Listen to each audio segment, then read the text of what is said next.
दरम्यान कोर्टामध्ये सध्या मराठा आंदोलनाविरोधामध्ये आता याचिका दाखल झालेली आहे। सुनावणी सुरू आहे आणि याच पार्श्वभूमीवरती सध्या मराठा आंदोलकांची बाजू मांडण्यासाठी आता ज्येष्ठ विधिज्ञ सतीश माने शिंदे हे आता आंदोलकांची बाजू मांडतायत। या सुनावणी अंती आता नेमका काय निर्णय कोर्ट देतं हे सुद्धा पाहणं महत्त्वाचं ठरणार आहे। एक मोठी अपडेट, मुंबई 3 वाजेपर्यंत खाली करा असे आदेश जे आहेत ते आता कोर्टाने दिलेले आहेत। मराठा आंदोलनाविरोधातील याचिकांना आता सुनावणी सुरुवात झालेली आहे आणि याच पार्श्वभूमीवरती आता कोर्टाकडून आता हा नवा आदेश काढण्यात आलेला आहे।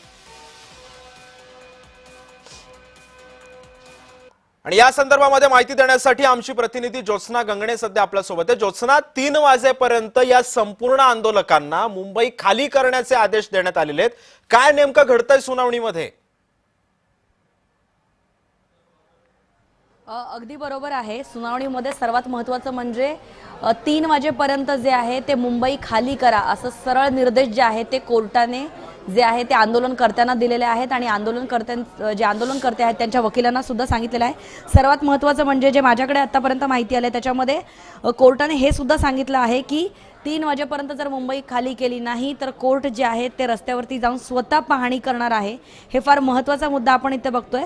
3 वाजता पुन्हा एकदा सुनावणी सुरू होणार आहे आणि दुपारी 3 वाजेपर्यंत सर्व काही सुरळीत करून त्याचा अहवाल सादर करण्याचे निर्देश जे आहे ते कोर्टाने दिलेले आहे। मराठा आरक्षण आंदोलनावर मुंबई हायकोर्टाचा आता आंदोलनकर्त्यांनाच इशारा जो आहे तो देण्यात आलेला आहे। मुख्य न्यायमूर्ती चंद्रशेखर आणि न्यायमूर्ती आरती साठे यांच्या खंडपीठाने जरांगे आणि सर्व आंदोलनकर्त्यांना दुपारी 3 पूर्वी आझाद मैदान खाली करण्याचे आदेश जे आहेत ते देण्यात आलेले आहे। सर्वात मोठी अपडेट आहे, 3 वाजेपर्यंत आता मनोज जरांगे पाटील जे त्यांच्या भूमिकेवरती ठाम आहेत की जोपर्यंत आरक्षण जे दिलेलं आहे त्याची अंमलबजावणी होणार नाही तोपर्यंत मी मुंबई सोडणार नाही, अशा प्रकारची जी मनोज जरांगे यांची भूमिका आहे आणि त्या दृष्टीने त्यांनी पाणी आणि अन्न दोघांचाही त्याग केलेला आहे। मनोज जरांगे पाटील यांच्या भेटीसाठी जे आहे ते अनेक म्हणजे सरकारची लोक असू दे किंवा विरोधातले अनेक आमदार नेते खासदार जे आहेत ते भेटून गेले। त्याचबरोबर शिंदे समिती येऊन भेटून गेली।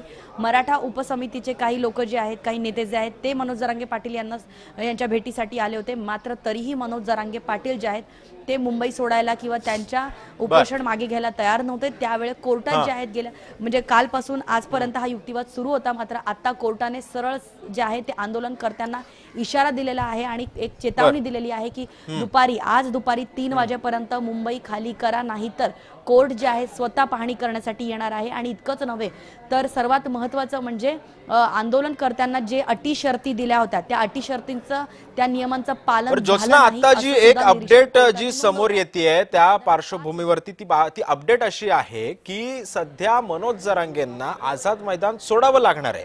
त्यांना आता परवानगी नाकारलेली आहे। ज्या पद्धतीने आंदोलक आता सध्या मुंबई शहरामध्ये ठाण मांडून बसलेले आहेत त्यांचा एकंदरीत जो ऑरा आपण जर बघितला तर हे अतिशय संतप्त होऊन जाईल। कारण जर कोर्टाने जर आंदोलनाला परवानगी नाकारली असेल तर हे आंदोलन तिथेच थांबलं जाईल। हे आंदोलक नेमकं आता ऐकणार आहेत का? कारण जर ऐकलं नाही तर मग पुन्हा याच्यामधून वादाला तोंड फुटेल। अगदी बरोबर आहे। कारण मनोज जरांगे पाटील जे आहेत त्यांनी जेव्हा पाण्याचा सुद्धा त्याग केला तेव्हा आपण बघितलं की त्यांची प्रकृती अतिशय खालावलेली आहे आणि त्यामुळे काल जेव्हा डॉक्टर त्यांच्या तपासणीसाठी म्हणजे मनोज जरांगे पाटील यांच्या तपासणीसाठी मैदानामध्ये 12-12 तासाची ड्युटी करणारे काही सरकारी डॉक्टर आहेत जे राज्य सरकारनेच त्यांच्यासाठी नेमून दिलेले आहेत। मात्र मनोज जरांगे पाटील यांची तब्येत दिवसेंदिवस खालावत आहे। ते पाण्याचा सुद्धा त्याग केलेला आहे। त्यांची शुगर लेवल खूप कोसळलेली आहे आणि हे जर मनोज जरांगे पाटील यांची तब्येत जर खालावली तर मात्र मुंबईत सुरू असलेलं मराठा आंदोलन जे आहे ते आणखीन चिघळण्याची शक्यता आहे। आणि त्याचमुळे जी 5000 जणांचं एक अनुमती जी आहे ती मुंबई पोलिसांनी महाराष्ट्र पोलिसांनी मनोज जरांगे पाटील यांच्या आंदोलनासाठी दिली होती।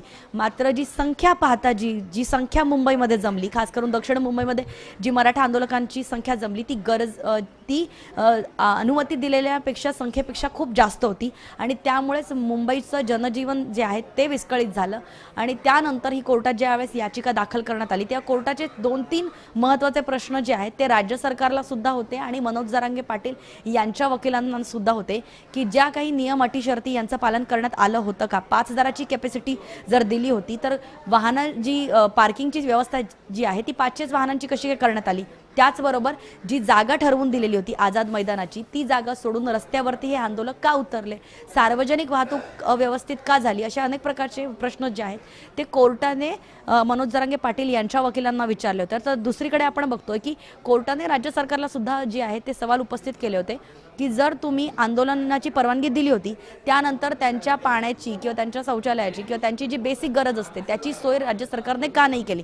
प्रश्न सवाल जो आहे तो दोघांनाही उपस्थित करण्यात आला होता. मात्र आता कोर्टाने थेट इशारा जो आहे तो दिलेला आहे आणि आज दुपारी 3 वाजेपर्यंत जे आहे मनोज जरांगे पाटील यांनी त्यांचं भूमिका जरी ठाम असली तरी मैदान सोडावं आणि मुंबईमधलं जनजीवन सामान्य व्हावं अशा प्रकारची एक इशारा, अशा प्रकारचा इशारा, चेतावणी जी आहे ती कोर्टाकडनं देण्यात आलेली आहे.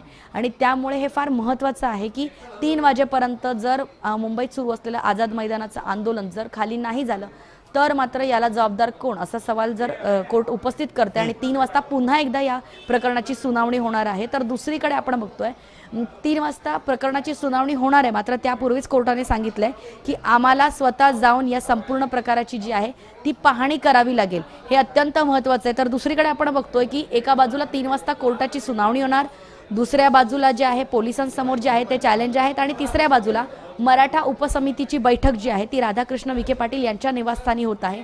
आणि या बैठकीमध्ये नेमकं काय ठरतंय, राज्य सरकार मनोज जरांगे पाटील यांना कोणतं नवीन आश्वासन देत आहे किंवा जो GR नवीन काढला जाणार होता त्याबद्दल आता राज्य सरकारने काय निर्णय घेतले, अशा प्रकारची एक उपसमितीची बैठक जी आहे ज्योत्स्ना, तू ती सोबतच राहा. सध्या मराठा समन्वयक गंगाधर काळकुटे सर आपल्या सोबत जोडले गेले. गंगाधरजी, स्वागत आहे तुमचं. मला सांगा, आता कोर्टानं एक